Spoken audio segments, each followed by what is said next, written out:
My people, welcome back to the channel. Welcome to Matana FC. We are within first game of a two-game preseason complete. Good game.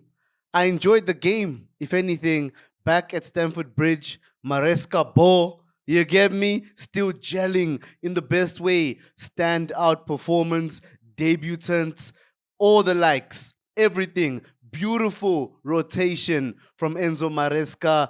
I think it gives him a lot of scope.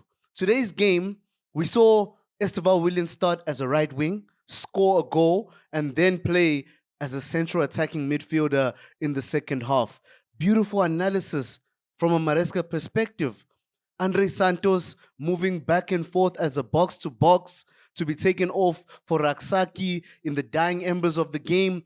We can see all the changes. I did highlight them for you guys. We start, and I assumed Estêvão would be on the left and Tyreek George would take the right because of Estevão's versatility.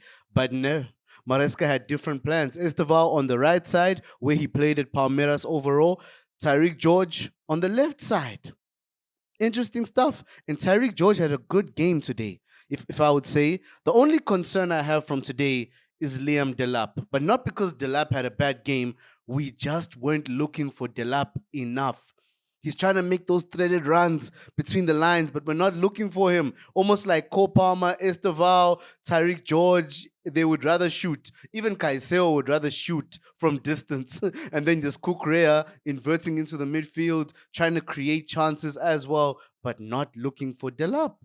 And too soon to say the number 9 curse is alive and well. I believe Delap will kill or end the number 9 curse, but he needs supply in order to do so. Yes, it's just preseason.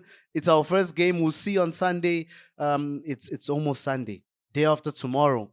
You get me? Will Delap start again? I doubt it. We might see full-on rotation just as we did today. So the first subs we make, 4 subs at halftime. Mark Kukurea taken off for Jorel Hato to get his debut, and he had a solid game.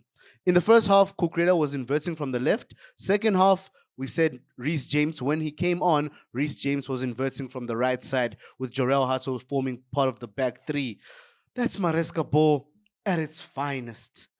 You know, when you're polishing diamonds, you get me? Maresca's at that point now. Initially, he was digging for the diamonds. You know, we are mining. But now, Maresca is just polishing. He knows what every player can be utilized for. He understands his system. He understands how he can experiment within his system. So Cole Palmer comes off. Pedro Neto comes on. Caicedo comes off. Dario Isugo, like for like switch. Tosin for Chalobah, like for like switch. Josh Ashimpong today. Hey! Ashimpong na. Hey! We are winning. You are losing. We are winning. What a player. I mean, Ashimpong, I've never doubted him.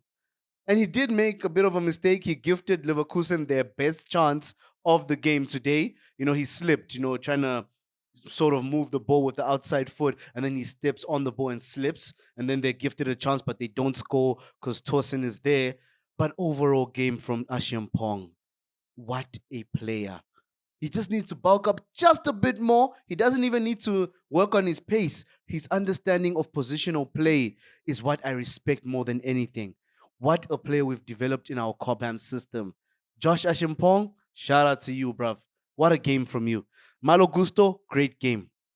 Gusto and Chalobah today. You know those passes that Colwell makes through the lines into the midfield? Today, Chalobah and Gusto were those guys. What is Maresca cooking? Hey, Maresca! If you're not excited about next season, if you missed the game, it means you didn't hit me up on Instagram so I could give you that illegal link. You guys didn't do that. You might have to hit me up now for the AC Milan game on Sunday because I got y'all. But to see Maresca ball so fluid in preseason with all this rotation, beautiful. To see Estêvão Williams understanding the system. First game, first start, debut, beautiful. Another player that got a debut, the subs that were made towards the end of the game, Reece James on for Malo Gusto, João Pedro, who scored the second goal. Beautiful goal. I think João Pedro is already a better finisher at Chelsea than he ever was at Brighton. I'll say it with my chest, guys. I watched João Pedro at Brighton. I saw him. Since he's put on this world champions jersey, since he put on the Chelsea jersey, this man's finishes are lethal. He doesn't even look up. We think about the goals against Fluminense, guys. Did he look up? He just shot. Today, he knew where the goalkeeper can't reach. It's not about where is the goalkeeper. I know where the net is. I know where the goalkeeper will instinctively place himself, and he's not going to get to this. I'm slotting this in the back of the net. That's who João Pedro is at Chelsea.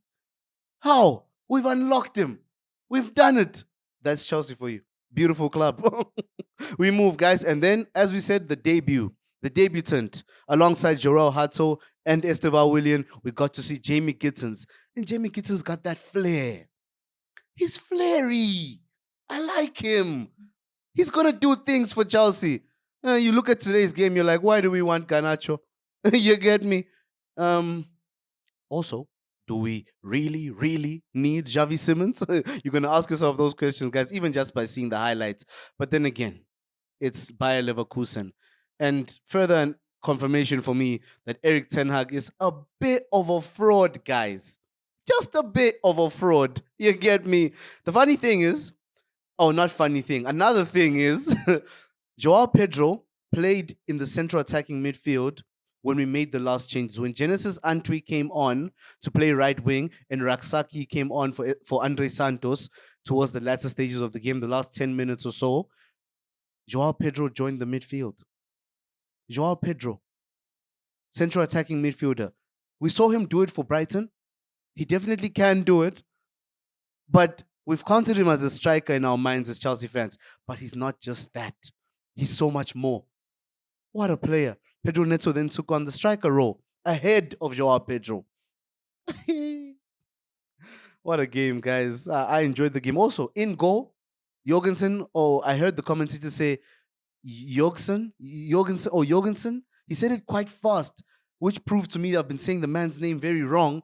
But I'll check that out. I'll check out how to pronounce it. Going into next season, we have to say names properly. Had to fix how we say Moise Caicedo. It's not Caicedo. Caicedo. You get me? There's more. We have to learn these things. He's gone now, but it was never Felix. It was Felix. Yeah, such things. But yeah, guys, beautiful game. Beautiful game. We deserve the win. We got the win. We are the world champions. And to hear the commentators emphasize it time and again throughout the game, a performance worthy of the world champions. They said it at the end of the first half. It reminds you that the players of Chelsea right now, firstly, they believe in Maresca ball. They believe in what the manager is trying to do. On top of that, the players believe in themselves.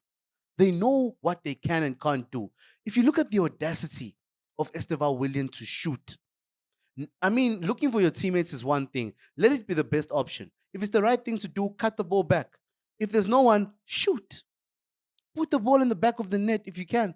Do it. I see Cole Palmer getting back to his best this season. Not just the presence of Estêvão, the belief around the team, the presence of João Pedro, the presence of a Jamie Gittins. We're going to see everyone step up this season.